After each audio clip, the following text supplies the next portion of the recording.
Yan, sila oh. Ang ganda tingnan no, parang kuto. Oo, ano sa atin to? Okay, anong klase? Ah, ito.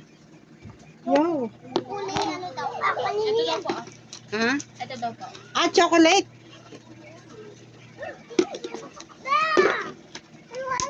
Chocolate gusto mo?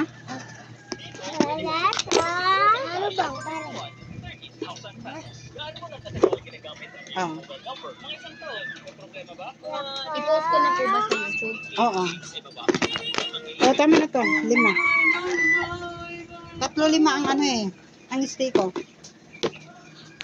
Ito kasi, ang binta namin 3-5. Eh, dati tagpipiso. Eh, ngayon hindi na makayanan kasi nagmahal na. So, 3-5. Pero sa iba daw, 2 na. O, bili na kayo sa mahilig ng pag-stay ko dyan. Mahilig sa mga sweet.